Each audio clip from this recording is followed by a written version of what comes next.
Welcome everybody. This is our question bank series for class 10th chapter electricity.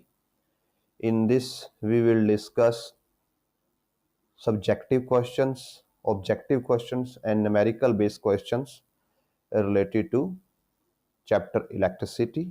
We have already covered theory in quite a bit of detail and you can watch our videos for this chapter, theoretical videos for this chapter from our playlist, and that playlist name is as class 10 physics in our YouTube channel. You can find it very easily by clicking on our channel and uh, sorting it via playlist. So with this, I will urge you that if you like these videos, if you find these videos any useful to you, if you find them any informative to you, then please like, share and subscribe, because more you share, more you subscribe, more we feel motivated to make such content, and it is a zero cost way for you to support us.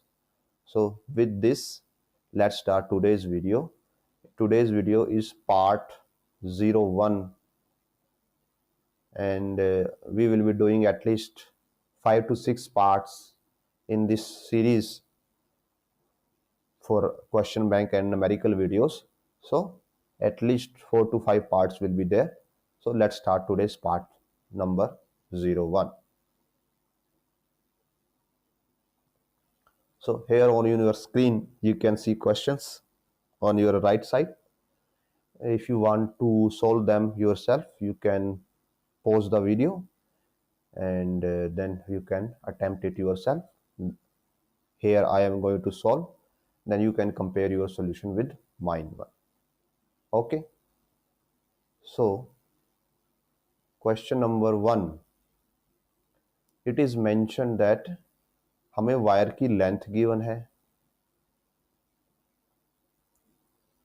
So length is 3 meter, area of cross section is given 1.7 into 10 to the power minus 6 meter square,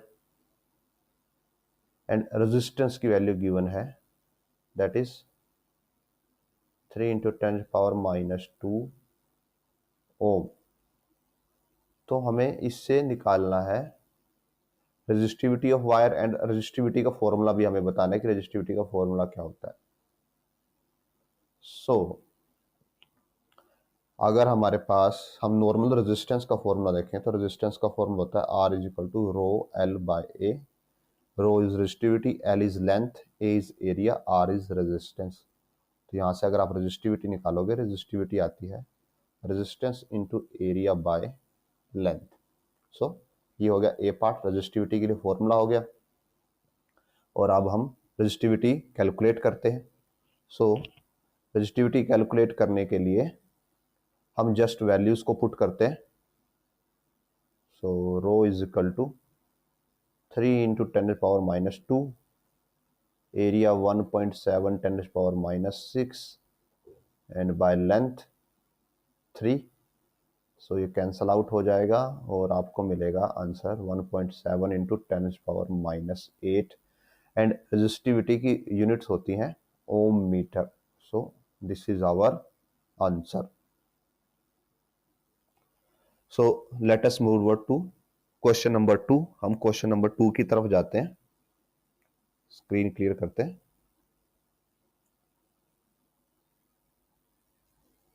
so question number 2 में हमें mention है that sample given है x, Y और Z. X, Y और Z, और उनकी resistivity की value given है. और ये जो वैल्यूज हैं, फर्स्ट के लिए है 3 into 10 power minus 9,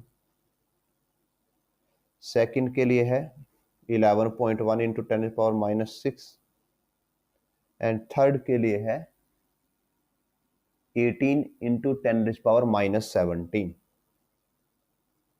18 into 10 power minus 17 ये रेजिस्टिविटी की वैल्यूज है. तो हमें ये बताना है कि कंडक्टिविटी किसकी ज्यादा होगी. हमें उसके ऑर्डर में इनको रखना है, प्लेस करना है.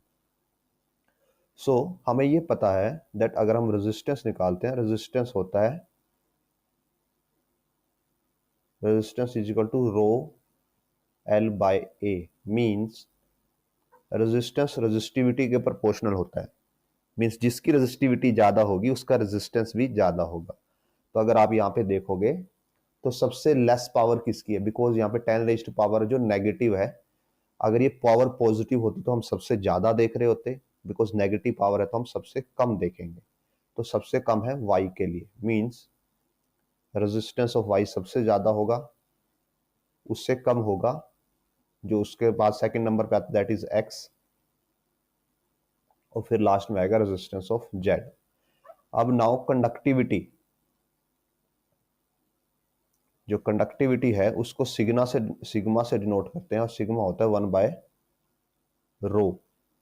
जैसे हमने रेजिस्टेंस लिखा ऐसे हम रो की वैल्यू भी लिख सकते हैं, y का रो सबसे ज्यादा होगा, फिर x का आएगा, और फिर z की रेजिस्टिविटी आएगी।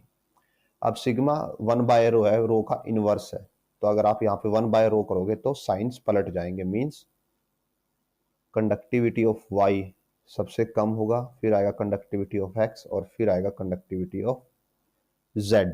साइन क्यों पलटते हैं, अगर मैं आपको यहाँ पे रफ वर्क में शो करता हूँ। सपोज कीजिए जो ये वैल्यूज हैं हम इनके लिए डमी वैल्यूज लेते हैं, दैट y की कंडक्टिविटी 3 है, x की कंडक्टिविटी रेजिस्टिविटी 2 है, और z की रेजिस्टिविटी 1 है। तो ये रिलेशन होल्ड करता है। अब जैसे ही हम इनको इनवर्स कर देंगे 1/3, 1/2 एंड 1/1, तो 1/3 होता है 0.33, 1/2 होता है 0.5, और 1 होता है 1। तो आप देखिए सबसे ग्रेटेस्ट कौन है, ये। तो जब आप साइंस को इन वैल्यू का इनवर्स कर देते हो तो ये जो इनइक्वालिटी का साइन है ये भी इनवर्स हो जाता है, तो ये ऐसे हो जाएगा। सो दैट्स वाई जब हम रेजिस्टिविटी से कंडक्टिविटी निकालेंगे और कंडक्टिविटी 1 बाय रेजिस्टिविटी होता है, तो यहाँ पे साइन भी एक दूसरे के इनवर्स हो जाएंगे। ओके, सो हमें बेस्ट कंडक्टर बताना है, तो बेस्ट कंडक्टर कौन है? बेस्ट कंडक्टर वो होगा जिसकी कंडक्टिविटी सबसे ज्यादा है, यानी कि Z। और बेस्ट इंसुलेटर,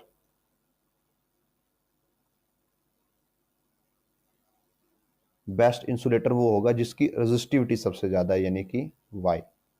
तो बेस्ट कंडक्टर का मतलब हाईएस्ट सिग्मा यानी हाईएस्ट कंडक्टिविटी, और बेस्ट इंसुलेटर का मीनिंग हाईएस्ट रेजिस्टिविटी। हमने ये दोनों भी सॉल्व कर दिए। क्वेश्चन नंबर 3 पे जाते हैं। Screen clear?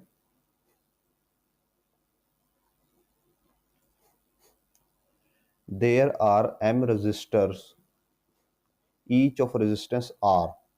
First they are connected in series and equivalent resistance is X. तो R रेजिस्टेंस के हमारे पास m रेजिस्टेंसेस हैं। सपोज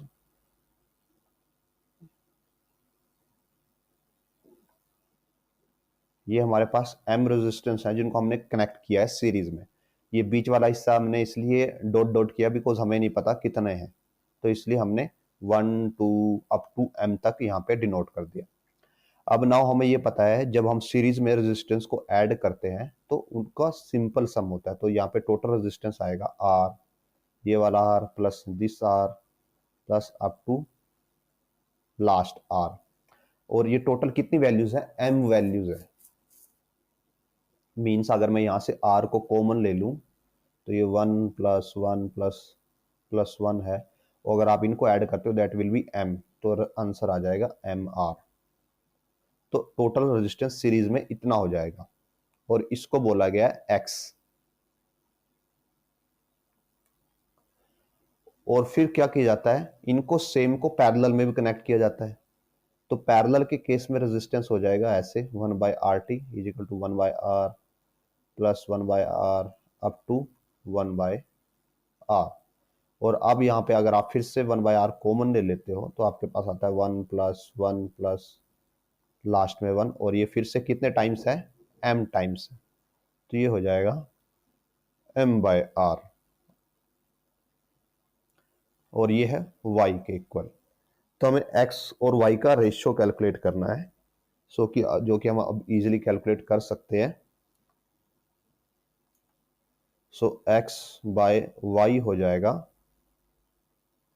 mr/m डिवाइड r, ये r ऊपर जाएगा, m से m कैंसिल हो जाएगा, और आंसर आएगा r²।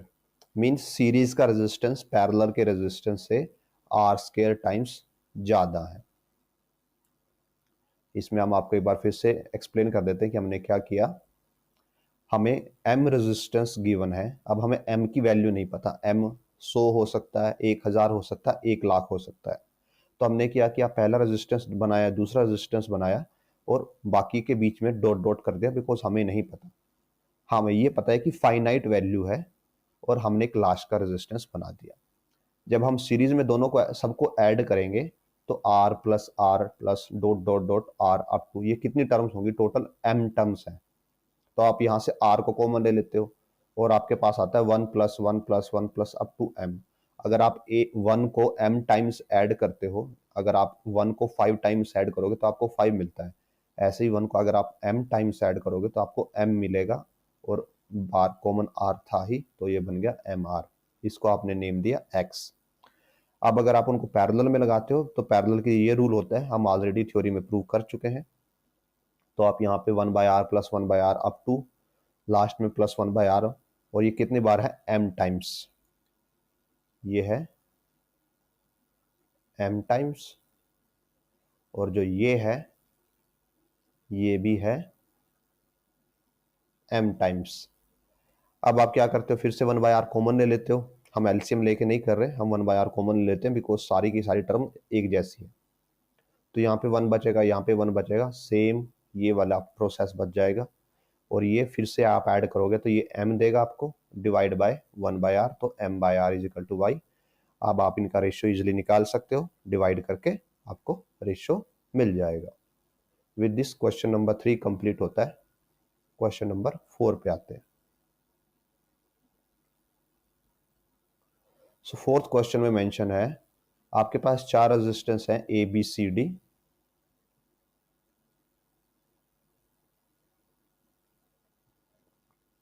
जो ए है that is 4 ohm, B is 8 ohm, C is 12 ohm, and D is 24 ohm. तो अब बताना है lowest resistance which can be obtained by combining these 4 resistance. इन चारों रेजिस्टेंस को मिला के सबसे कम रेजिस्टेंस कैसे मिल सकता है। तो वो आपको मिल सकता है, इसका जो फर्स्ट पार्ट है that is by combining all of them in parallel. और जब भी आप किसी रेजिस्टेंस को पैरेलल में कंबाइन करते हो, किन्हीं रेजिस्टेंसेस को, तो जो फाइनल रेजिस्टेंस होता है वो सबसे कम से भी कम होता है। जैसे अगर आप इन सब को कंबाइन करोगे पैरेलल में, तो जो फाइनल रेजिस्टेंस होगा वो क्या होगा, सबसे कम कौन है, 4।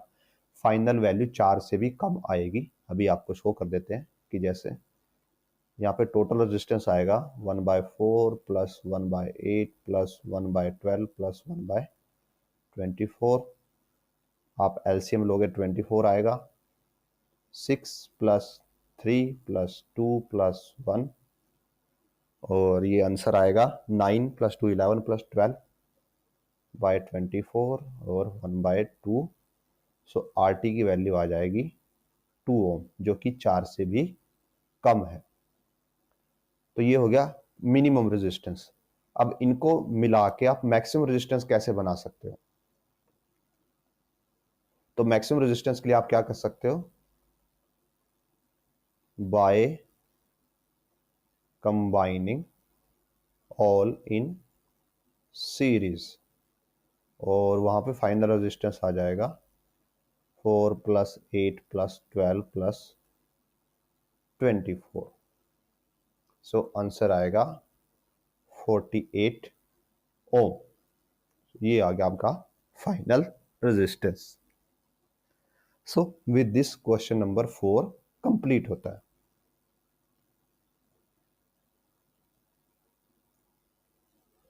क्वेश्चन नंबर 5 करते हैं। फिफ्थ में मेंशन है 3 रेजिस्टेंस हैं और ये किसमें है, पैरेलल में कनेक्ट किए हैं एक बैटरी 6 वोल्ट के साथ। तो पहले तो हम इसका डायग्राम बनाते हैं। अब देखिए बोला गया कि तीनों पैरेलल में है। तो पैरेलल में कब होते हैं, जब दोनों टर्मिनल एक साथ कनेक्ट होते हैं। तो ये पहला रेजिस्टेंस हो गया 5 ओम का, ये दूसरा रेजिस्टेंस 10 ओम और ये थर्ड रेजिस्टेंस 30 ओम। तो ये सबके टर्मिनल्स को हमने एक दूसरे के साथ कनेक्ट कर दिया। तो ये हो गया पैरेलल में। अब एक बैटरी के साथ कनेक्टेड है, जो बैटरी की वैल्यू है 6 वोल्ट। तो आप यहां से एक बैटरी लेके आते हो जो कि यहाँ पे कनेक्ट कर देते हो 6 वोल्ट। और ये बैटरी आप कहीं भी कनेक्ट कर सकते हो, जरूरी नहीं आप यहाँ पे कनेक्ट करोगे। यहाँ भी कनेक्ट कर सकते थे, यहाँ भी कनेक्ट कर सकते थे, कोई फर्क नहीं पड़ने वाला, बिकॉज सब जगह एक ही वायर है। और यहाँ पे आपको ऐसे ये बनाना होगा जंक्शन, बिकॉज यहाँ पे 3 वायर एक दूसरे के साथ मिलती है।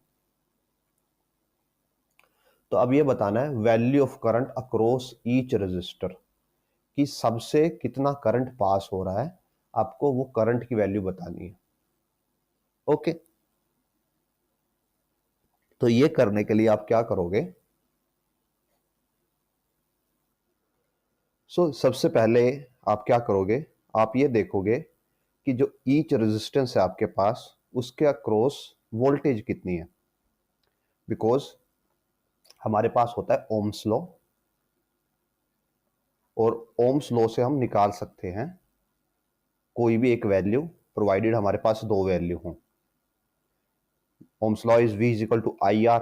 तो यहां से अगर हम करंट कैलकुलेट करना चाहते हैं, जैसे क्वेश्चन में पूछा गया है वैल्यू ऑफ करंट बतानी है हमें, तो हमारे पास रेजिस्टेंस की वैल्यू है, हमारे पास वोल्टेज की वैल्यू होनी चाहिए, तब हम करंट की वैल्यू कैलकुलेट कर सकते हैं।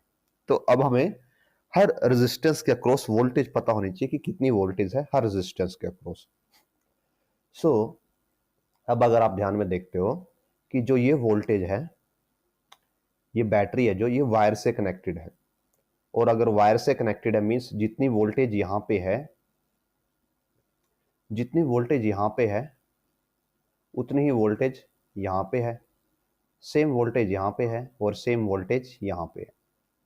मींस अगर मैं यहाँ पे वोल्टेज की बात कर रहा हूं तो मैं बात कर रहा हूं ये मान के कि जो वोल्टेज है वो आप इस पॉइंट के हिसाब से मेजर कर रहे हो, ओ पॉइंट के हिसाब से। बिकॉज जो आपके पास वोल्ट मीटर होता है ऐसे, उसमें एक पॉजिटिव साइन होता है, एक नेगेटिव साइन होता है।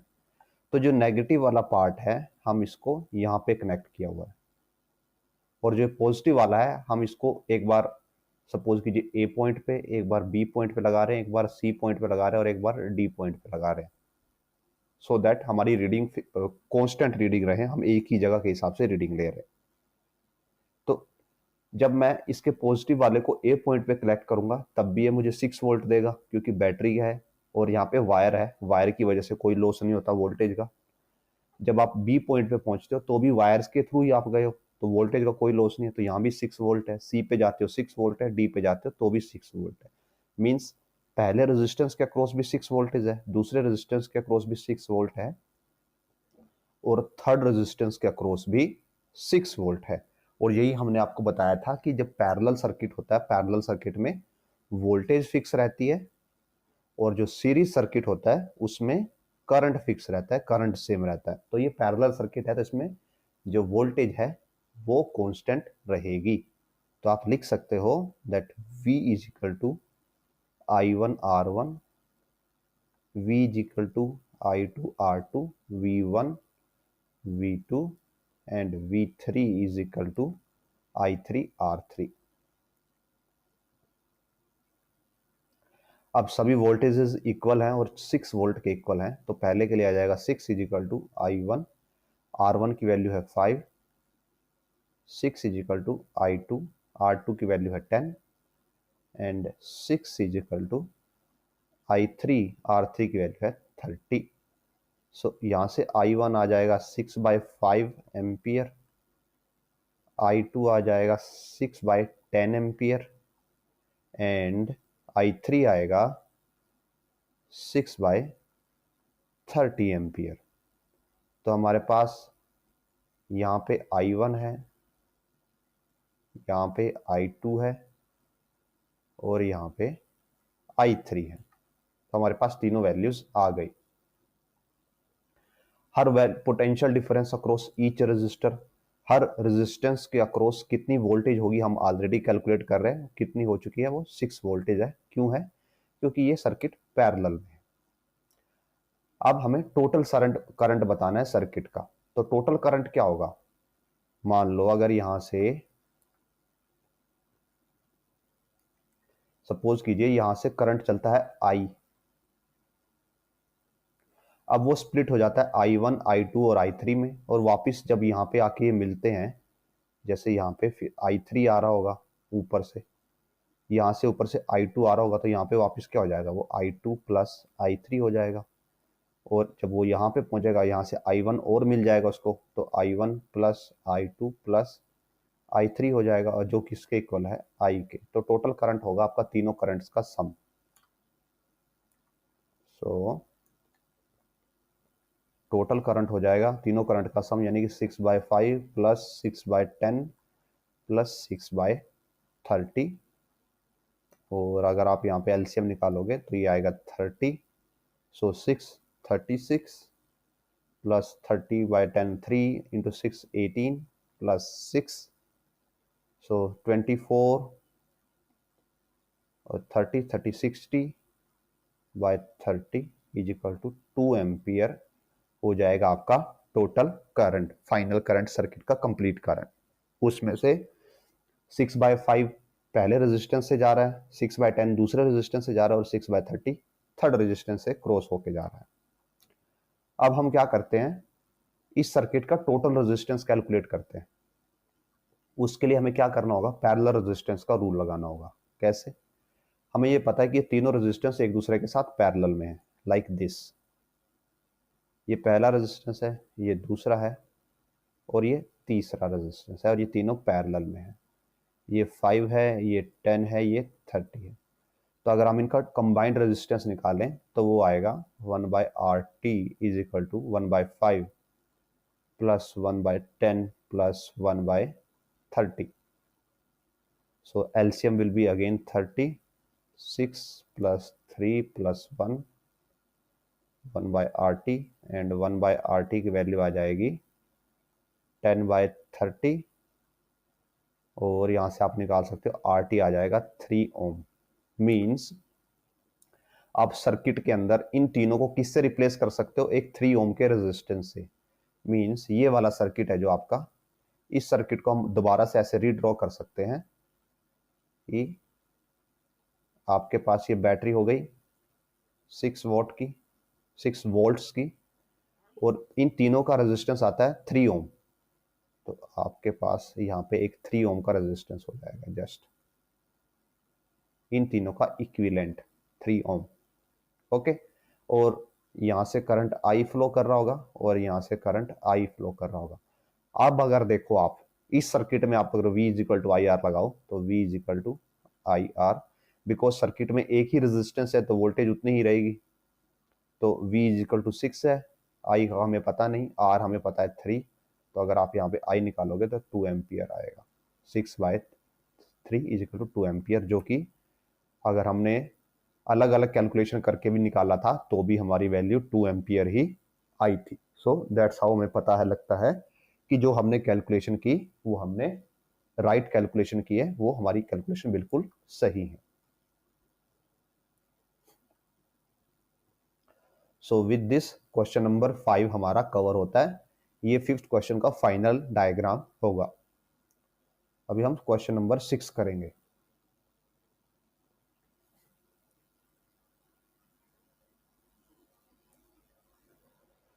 सो 6 में मेंशन है, एक बल्ब है जो कि करंट लेता है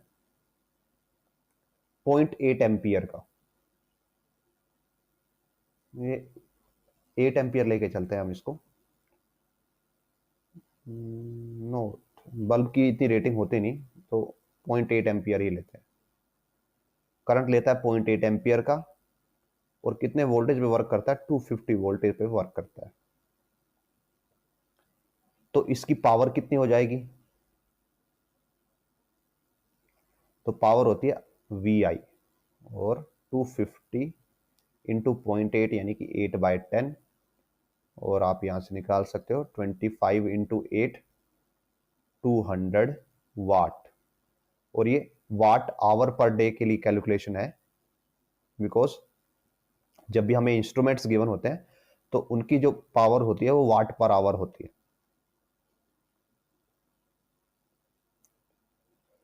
ओके, नाउ ये बोल रहे हैं कि ये दिन में 8 घंटे चलता है, तो 1 घंटे में तो ये 200 वाट कंज्यूम करता है, तो 8 घंटे में कंज्यूम करेगा 200 इंटू 8 1600 वाट और 1.6 किलो वाट ये कंज्यूम करेगा। तो ये बताना है कि अगर 6 किलोवाट के 5 रुपए लगते हैं तो ये बल्ब 60 दिनों में कितना 60 दिनों में इस बल्ब का कितना खर्चा आएगा, कितना मीटर बिल आएगा, प्रोवाइडेड कि हर दिन 8 घंटे चलता है। सो ये एक दिन में कितना पावर कंज्यूम कर रहा है, 1600 वाट। तो 60 डेज में कितना करेगा, मल्टीप्लाई 60, तो आपके पास आ जाएगा 96 इंटू 1000, 96,000 वाट, और आप इसको लिख सकते हो 96 किलो वाट। ओके, अब 6 किलोवाट के 5 रुपीज लगते हैं। 6 किलोवाट के जो चार्जेस हैं दैट इज 5 रुपीज, तो 1 किलोवाट का चार्जेस हो जाएगा 5/6 रुपीज, और जो 96 किलोवाट है इसके लिए चार्जेस होंगे 5/6 इंटू 96 16 रुपीज 80, तो उसका टोटल कंजम्पशन कॉस्ट आएगा 80 रुपीज। आपको एक चीज हमेशा ध्यान रखनी है कि जब भी आपको किसी इंस्ट्रूमेंट के बारे में ऐसा बोला जाए तो उसकी जब आप पावर निकालोगे तो वो पावर आएगी हमेशा वाट पर आवर, मींस 1 घंटे में इतनी बिजली कंज्यूम करता है, पर सेकंड नहीं, जो हम नॉर्मल कैलकुलेशन करते हैं। तो ये वाट पर आवर आती है, उसको आपको आवर से मल्टीप्लाई करके आप उसका टोटल निकाल सकते हो कि एक दिन में कितनी वो बिजली कंज्यूम करेगा। सो क्वेश्चन नंबर 6 कंप्लीट होता है। अब आते हैं क्वेश्चन नंबर 7 पे। So coming to question number 7,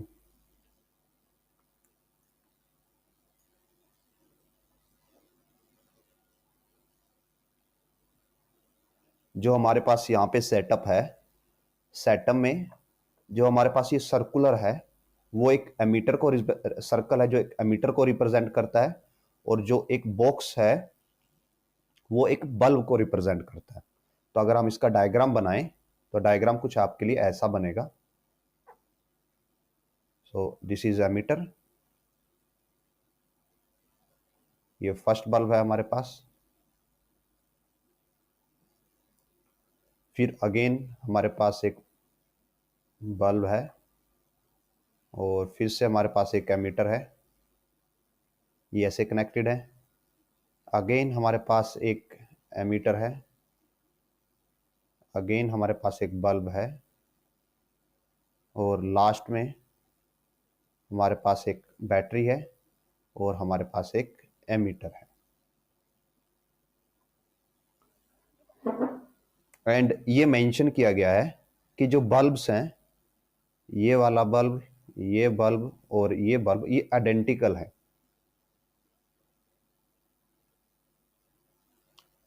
okay, इतना हम कंप्लीट कर चुके हैं। अब उसके बाद है when the 3 bulbs are working good and glowing the current recording in the ammeter A. तो ये है पहला वाला एमीटर ए, इसका करंट है 6 एम्पियर। तो यहाँ से करंट जा रहा है 6 एम्पियर, सॉरी डायरेक्शन रिवर्स होगी बिकॉज नेगेटिव है तो यहाँ पे करंट आएगा। तो यहाँ से जो करंट पास हो रहा है वो 6 एम्पियर है, मीन्स यहाँ से भी करंट जो पास हो रहा है वो 6 एम्पियर है। सो हमें ये बताना है same amount of current will pass through each bulb and the value of is 2 ampere, ये ट्रू है या फॉल्स है। तो अगर हम इस सर्किट को थोड़ा सिंप्लीफाई करें तो हमारे पास क्या है, ये बल्ब्स है। अब जो बल्ब हैं वो भी किससे बनते हैं, टंगस्टन फिलामेंट से बनते हैं, और उसका भी अपना एक रेजिस्टेंस होता है, तो वो भी एक रेजिस्टर की तरह ही बिहेव करेगा। तो अगर हम इसको ऐसे ड्रॉ करें सर्किट को अगेन, ये हमारे पास क्या है, यहाँ पे एक एमीटर लगा हुआ है और यहाँ पे ये पहला बल्ब है, पहले बल्ब को हमने एक रेजिस्टेंस से शो कर दिया। फिर हमारे पास एक और बल्ब है जो इसको फिर से रेजिस्टेंस से शो किया, फिर से एमीटर लगा हुआ है। फिर हम अगेन बनाते हैं कि जो हमारे पास जो थर्ड है, यहाँ पे फिर से एमीटर लगा हुआ है एंड अगेन फिर से एक बल्ब है जिसको हमने रेजिस्टेंस से रिप्रेजेंट किया, और ये लास्ट में हमारी बैटरी है और यहाँ पे हमारे पास एक एमीटर है। अब ये बोला गया है कि बल्ब सभी आइडेंटिकल है, तो मीन्स ये भी आर रेजिस्टेंस है, ये भी आर रेजिस्टेंस है और ये भी आर रेजिस्टेंस है। नाउ अगर यहाँ पे वोल्टेज V है, और हम एक प्रीवियस क्वेश्चन में ऑलरेडी कर चुके हैं, अगर ये वोल्टेज V है तो इस पॉइंट पे भी वोल्टेज V होगी, यहाँ पे भी वोल्टेज V है और यहाँ पे भी वोल्टेज V है। सो अगर सब जगह वोल्टेज V है तो सब सर्किट में करंट क्या होगा, बिकॉज ओम्स लॉ से हमें ये पता है, ओम्स लॉ क्या बोलता है, V is equal to I R. तो सपोज कीजिए यहाँ पे करंट है I1, यहाँ पे करंट है I2 और यहाँ पे करंट है I3। सो अब अगर हम सबके लिए इंडिविजुअल करंट कैलकुलेट करते हैं तो हमारे पास आएगा V1 is equal to I1 R1, V2 is equal to I2 R2 and V3 is equal to I3 R3। अब सबके लिए वोल्टेज सेम है तो V1 V2 V3 is equal to V। सबके लिए रेजिस्टेंस भी सेम है R, so I1 R V is equal to I2 R and V is equal to I3 R। और अब यहां से अगर आप I1 I2 I3 की वैल्यू कैलकुलेट करोगे, सो I1 आएगा V बाय R, I2 आएगा V by R and I3 आएगा V बाय R। मीन्स तीनों करंट सेम है, और अगर आप तीनों करंट्स को ऐड कर देते हो I1 plus I2 plus I3 तो क्या हो जाएगा, V by R plus V by R plus V by R, तो 3V बाय R। और ये कितना होना चाहिए, जो सर्किट का टोटल करंट है, that is 6 ampere. So 6 ampere 6, तो यहां से आपके पास V बाय R की वैल्यू आ जाती है 2 मीन्स, और V बाय R क्या है, I1 I2 I3, तो मीन्स I1 2 एम्पियर है, I2 2 एम्पियर है और I3 3 एम्पियर है। So this is our first part of this question, कि ये बताना था कि सभी जो बल्ब है उनके थ्रू जो करंट फ्लो होगा वो 2 एम्पियर है। ओके, तो हमने फर्स्ट पार्ट इसका कर लिया, that is true, yes 2 ampere ही होगा। अब आते हैं अनदर पार्ट पे। अगर B3 ब्लोन हो जाता है, डिस्ट्रॉय हो जाता है, और B1 और B2 ग्लोइंग मोर, B1 और B2 ज्यादा जलने लगेंगे, इसका मतलब ये है, ये पूछा गया है क्वेश्चन में कि अगर जो आपका B1 है वो खराब हो जाता है तो B1 और B2 ज्यादा जलने लगेंगे। सो ये है आपका B1, ये है B2 और ये है B3। तो सपोज कीजिए अगर B1 खराब हो जाता है तो यहाँ पे ये रेजिस्टेंस नहीं रहेगा, ये बल्ब नहीं रहेगा, तो सिनेरियो कुछ ऐसा हो जाएगा, ये सर्किट यहाँ से ब्रेक हो जाएगा। तो अगर हम यहाँ पे वापस आए तो यहाँ पे भी ये होगा कि यहाँ पे सर्किट ब्रेक हो जाएगा। ओके, तो ये वाला एमीटर तो वर्क नहीं करेगा और हमारे पास क्या बचेगा, ओनली I2 और I1 बचेगा, और हम वैल्यूज ऑलरेडी कैलकुलेट कर चुके हैं, तो अब इसको साइड में लिख के यहाँ पे करते हैं सॉल्व। तो दूसरे वाले क्वेश्चन में हमारे पास बचेगा I2 V बाय R और I3 V/R, और टोटल करंट हो जाएगा इस केस में I2 प्लस सॉरी I1 है ये, I2 plus I1, because I3 तो जीरो हो गया है, I3 है जो वो जीरो हो गया, वाई? बिकॉज अब सर्किट में वो बल्ब है ही नहीं, तो ये कनेक्शन ब्रेक हो गया, तो I3 होगा ही नहीं, तो ये हो जाएगा 2V/R। नाउ अब आपको ऐसा लग सकता है कि जैसे हमने लास्ट टाइम पे किया था कि अब हमने 3V/R को हमने 6 के इक्वल पुट किया था और V/R की वैल्यू आ गई थी हमारे पास 2 एम्पियर। तो अब हम अगर वैसा ही करें, अब हम 2V/R को इस 6 के इक्वल पुट करेंगे तो V/R आ जाएगा 3 एम्पियर। मीन्स अब करंट बढ़ गया, और अगर करंट बढ़ गया तो मीन्स बल्ब ज्यादा ग्लो करेंगे। तो ऐसा नहीं है। ऐसा क्यों नहीं है? वाई? बिकॉज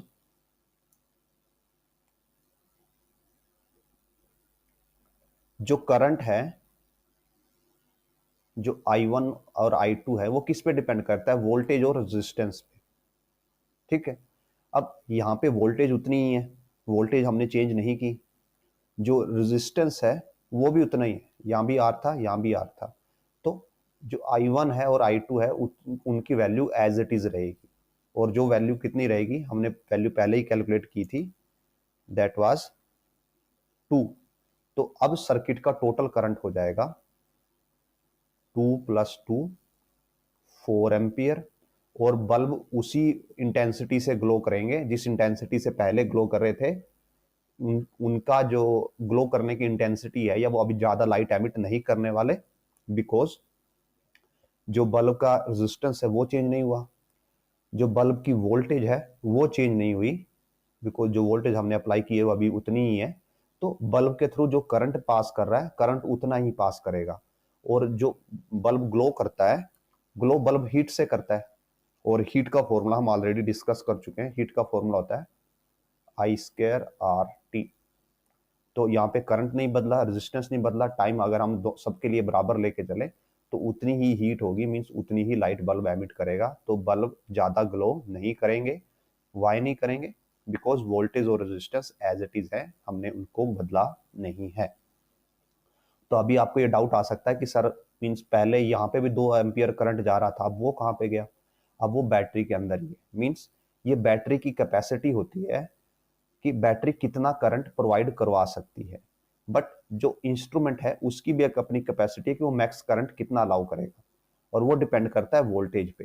तो अगर यहाँ पे हमारी बैटरी की कैपेसिटी इनफाइनाइट हो और हम यहाँ पे 1000 रेजिस्टेंस भी लगा दे सेम, या 1000 बल्ब लगा दे, तो वो सबको 2 एम्पियर की पावर 2 एम्पियर दे सकती है, डिपेंडिंग अपॉन पावर, बैटरी के पास पावर कितनी है। जैसे इस सिनेरियो में जो हमारा बल्ब है उसका रेजिस्टेंस हमें नहीं गिवन। सपोज अगर उसका रेजिस्टेंस होता 1 ओम और उसके अक्रॉस करंट हम 2 एम्पियर का फ्लो करवा रहे हैं, तो जो हमारा बल्ब है उसकी पावर हो जाती है 2 वाट।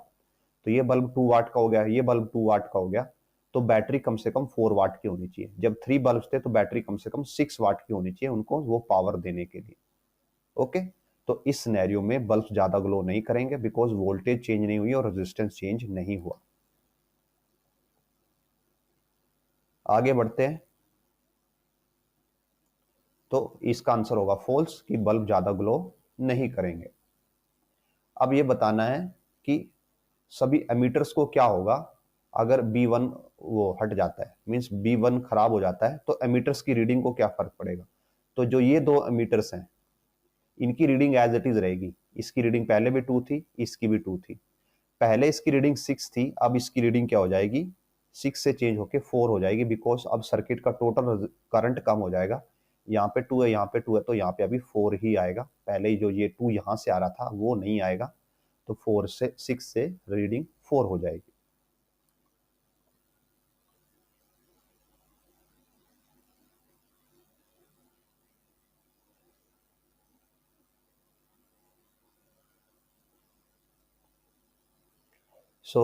जो लास्ट पार्ट है ये पूछा गया है, the current shown on ammeter A, ये लास्ट वाला एमीटर ए है, remains even if any bulb goes down, true और फॉल्स। अगर कोई बल्ब, सिंगल बल्ब यहाँ पे ब्रेक होता है तो यहाँ पे करंट होगा, बिकॉज अभी हमारे पास दो पाथ हैं जहां से करंट फ्लो कर सकता है। अगर टू बल्ब फ्लो ब्रेक हो जाते हैं, जैसे कि अगर ये वाला बल्ब भी खराब हो जाता है तो ये पाथ भी टूट जाएगा, खराब हो जाएगा, ब्रेक हो जाएगा।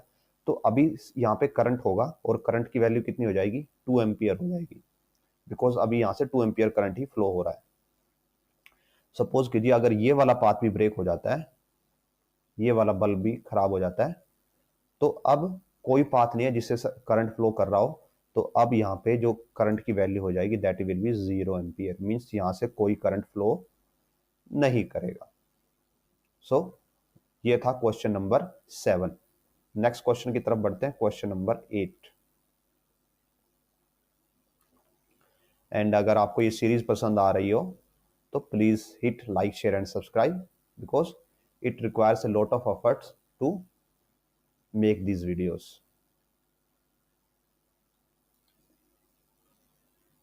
सो क्वेश्चन नंबर 8 में बोला गया है ओम्स लॉ के लिए फॉर्मूला देना है। तो ये हम थ्योरी में डिटेल में डिस्कस कर चुके हैं, तो आप वहां पे देख सकते हैं। ओम्स लॉ का फॉर्मूला होता है V is equal to I R. V is voltage, I is current, R is resistance. Resistance का फॉर्मूला देना है लेंथ, एरिया और रेजिस्टिविटी की टर्म में, तो वहां पे R हो जाता है रो L बाय A। ये हमने फर्स्ट क्वेश्चन में भी डिटेल में डिस्कस किया है। अब ये देना है current in terms of resistance end voltage. तो करंट का फॉर्मूला यहां से हम निकाल सकते हैं, आई आ जाएगा V by R। Equivalent resistance for resistors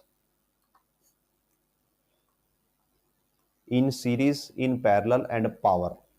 okay, so equivalent resistance का फॉर्मूला होगा सीरीज में, सो आर टोटल, ये सीरीज का फॉर्मूला है, R1 plus R2 plus R3 up to जितने रेजिस्टेंस हमने ऐड किए हैं वो सारे के सारे यहाँ पे आ जाएंगे। और जब हम पैरेलल की बात करेंगे तो उस टाइम पे आर टोटल हो जाएगा 1/R1 plus 1/R2 plus 1/R3 up to, अगर हमारे पास n रेजिस्टेंस है तो ये हो जाएगा। ये सीरीज के लिए है और ये पैरेलल के लिए है। और अब हम पावर का फॉर्मूला बताते हैं। तो जो पावर होती है, electric power is equal to voltage into current, and जो हीट होती है दैट इज I²R T। और यहां से अगर आप हीट बाय टाइम कर दोगे तो ये आ जाता है I²R, और ये भी क्या होती है, पावर। सो पावर के हमारे पास फॉर्मूलाज हैं, power is equal to VI भी होती है, power is equal to I²R भी होती है, और power is equal to V²/R भी होती है। कैसे, आप ओम्स लॉ में से V की और I की वैल्यू पुट करोगे 1 बाय 1 तो आपके पास ये फॉर्मूलाज बन जाएंगे। So with this question number 8 complete होता है। सो क्वेश्चन नंबर 9 पे आते हैं, और उसके लिए हम ये जो डायग्राम है इसको थोड़ा सा एनलार्ज करते हैं सो दैट आप इजीली देख पाए कि क्वेश्चन के अंदर क्या है।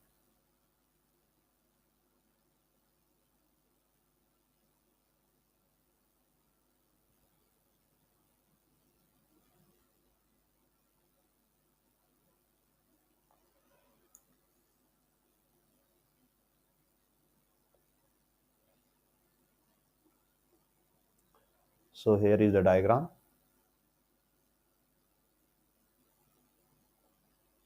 सभी क्वेश्चन की स्टेटमेंट पढ़ते हैं। स्टूडेंट P कनेक्ट्स, दो स्टूडेंट्स हैं P and Q, connect their two given resistance R1 and R2 in the manner shown below. Means दो रेजिस्टेंस है, ये R1 है, ये R2 है, ये फिर से R1 है, ये R2 है, और इनको इस मैनर में कनेक्ट किया गया है। ओके, तो हमें ये बताना है कि पहले तो ये रेजिस्टेंस किस मैनर में कनेक्ट किए गए हैं। तो अगर आप ध्यान से देखो तो जो R1 है इसके 2 पॉइंट्स हैं A1 B1, ऐसी R2 के 2 पॉइंट्स हैं C1 D1। तो हम पहले R1 देखते हैं। ये आपके लिए R1 है, इसके पॉइंट्स हैं A1 B1। फिर आपके पास R2 है, इसके पॉइंट्स हैं C1 D1। तो अब आप यहां से देखो कि जो A1 है वो D1 से कनेक्टेड है, मींस ये ऐसे कनेक्टेड है। हम इसको सेपरेट कलर से रिप्रेजेंट करते हैं। A1 और D1 कनेक्टेड है एक दूसरे से, ये ऐसे कनेक्टेड है। एंड जो B1 और C1 है वो बाहर गए हुए हैं, तो ये B1 ऐसे आउट है और C1 ऐसे आउट है। सॉरी, ये B1 आउट है और ये C1 आउट है। तो अगर आप इन दोनों को देखो तो ये दोनों किस में हो गए, यहाँ पे दो रेजिस्टेंस है जिनका एक टर्मिनल एक दूसरे के साथ कनेक्टेड है, तो ये दोनों सीरीज रेजिस्टेंस किस में है, सीरीज के अंदर कनेक्टेड है। तो ये जो पहला वाला पार्ट है दैट इज सीरीज कनेक्शन।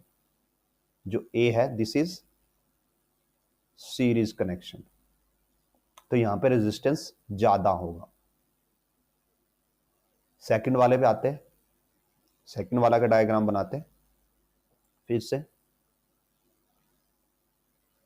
ये हमारा R1 है, A1 B1, एंड ये R2 है, this is D1 and this is C1।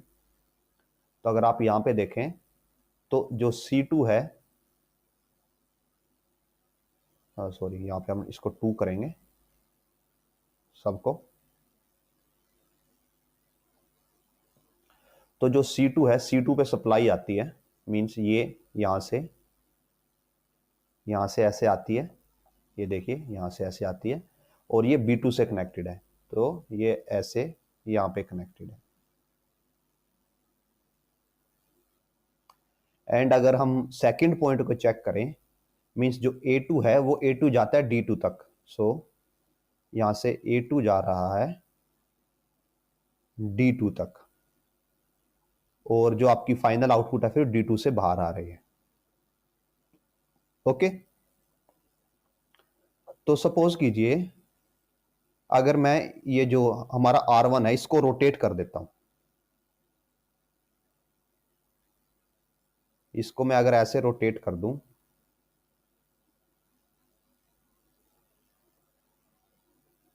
अलग से ही बना देते हैं हम इसको,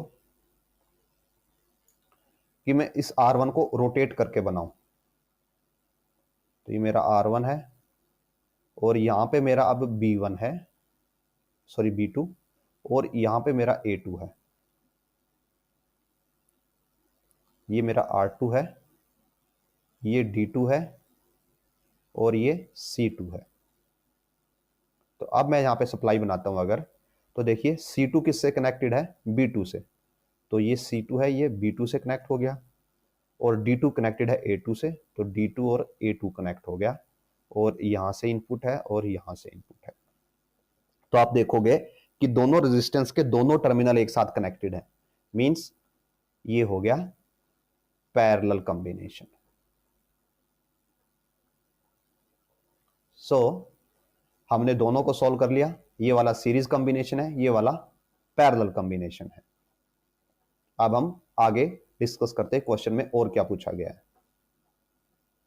सो क्वेश्चन में केसेस दिए गए हैं और ये बताना है कि दोनों स्टूडेंट्स के लिए सीरीज है, दोनों स्टूडेंट्स के लिए पैरेलल है, या एक स्टूडेंट के लिए सीरीज है और दूसरे के लिए पैरेलल है। तो जो ऑप्शन सी है वो सही है कि जो पहले वाला स्टूडेंट है उसके लिए सीरीज कनेक्शन है और दूसरे वाले के लिए पैरेलल कनेक्शन है। So that's how question number 9 solve होता है।